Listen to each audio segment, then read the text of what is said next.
Hello friend, আজকে আমি নিয়ে চলে এসেছি একটা ধামাকাদার সাসপেন্স মুভির রিভিউ নিয়ে। এই মুভিটিতে আমরা মহারাজার চরিত্রে বিজয় সেতুপতিকে দেখতে পাবো, যে কিনা খুঁজবে লক্ষ্মীকে, কারণ এই লক্ষ্মী তার মেয়ের প্রাণ বাঁচায়। এই লক্ষ্মী কিছুই না, এটা হলো শুধুমাত্র একটা ডাস্টবিন। স্টার্টিংয়ে আমরা দেখব একটা ট্রাক ঘরে ঢুকে পড়ে এবং সেই ঘরটি ভেঙে পড়ে। সেই সময় ওই ঘরটিতে ছিল তার স্ত্রী এবং মেয়ে। তখন একটা ডাস্টবিন তার মেয়ের উপর পড়ে এবং তার মেয়ের প্রাণ বেঁচে যায়।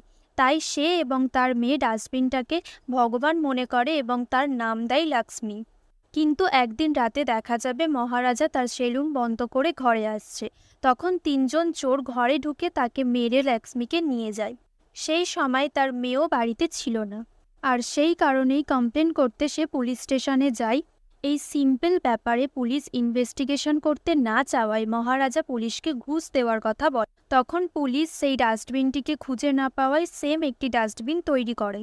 এই পর্যন্ত মুভিটা দেখে মনে হবে যে এটা একটা সিম্পল স্টোরি, বাট আমরা অন্যদিকে অনুরাগ কেশব এবং তার বন্ধুকে দেখব যে বিভিন্ন ঘরে লুট করতে যেত। আর অনুরাগ কেশবের চরিত্র হলো সেলভাম। সেলভাম তার মেয়েকে খুবই ভালোবাসে এবং তার মেয়ের জন্য সে সব কিছুই করতে পারে। আর লক্ষ্মীকে দেখা যাবে তার ঘরে। স্টার্টিং থেকেই লক্ষ্মী সেলভামের ঘরেই ছিল।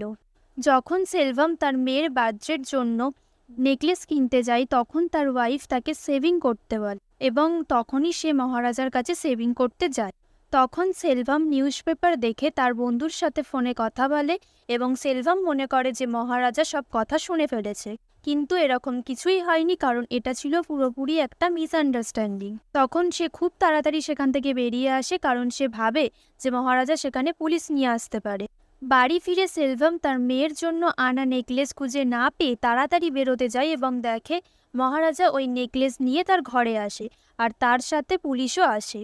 তাই সেলভাম মনে করে যে মহারাজা পুলিশকে নিয়ে এসেছে। তাই সেলভাম মহারাজার উপর বদলা নিতে চায়। এরপর সেলভাম জেলে চলে যায় এবং মহারাজা আর তার ওয়াইফ সেলভামের বাড়ি সেই নেকলেসটা দিতে যায়।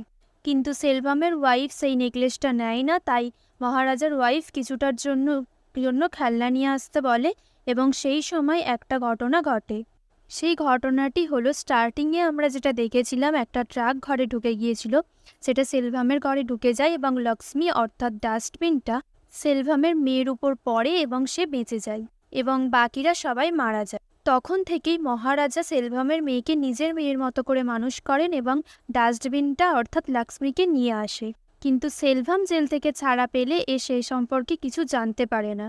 সে অ্যাক্সিডেন্ট সম্পর্কে জানতে পারলেও তার মেয়ের সম্পর্কে কিছু জানতে পারে না। সেলভাম জেল থেকে ছাড়া পেয়ে মহারাজার উপর বদলা নিতে তার ঘরে যায়। সাথে আরও দুজন বন্ধুকে নিয়ে যায় এবং মহারাজার জন্য অপেক্ষা করে। কিন্তু তখন তার মেয়ে সেখানে পৌঁছে যায়। বাট এটা ছিল অ্যাকচুয়ালি সেলভামের মেয়ে। তারপর তার মেয়েকে বীভৎসভাবে আঘাত করে এবং সেলভাম মনে করে যে এটা মহারাজার জীবনের সবচেয়ে বড় টর্চার হবে। তারপর মহারাজা ঘরে এসে এসব দেখে তার মেয়েকে হসপিটালে নিয়ে যায়।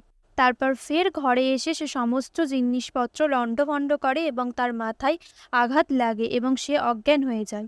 তারপর সে কিছু একটা আন্দাজ করে সেটাকে ফলো করে একটি গাড়ির ড্রাইভার, যে কিনা সেখানে গিয়ে তাকে মারে এবং তার সাথে ফাইট করে সে জানতে পারে যে আরেকজন আছে লোকাল পুলিশ স্টেশনে। তারপর সে পুলিশ স্টেশনে যায়, কিন্তু তার মেয়ের কথা কিছুই জানায় না, শুধুমাত্র লক্ষ্মী চুরি হয়ে যাওয়ার বাহানা করতে থাকে। একসময় পুলিশও আন্দাজ করতে পারে যে মহারাজা শুধুমাত্র একটা ডাস্টবিনের জন্য এমন করতে পারে না। তাই পুলিশ অ্যাকচুয়ালি ডাস্টবিন তৈরি করছিল না, পুলিশ নাল্লা শিবমকে খোঁজার চেষ্টা করছিল।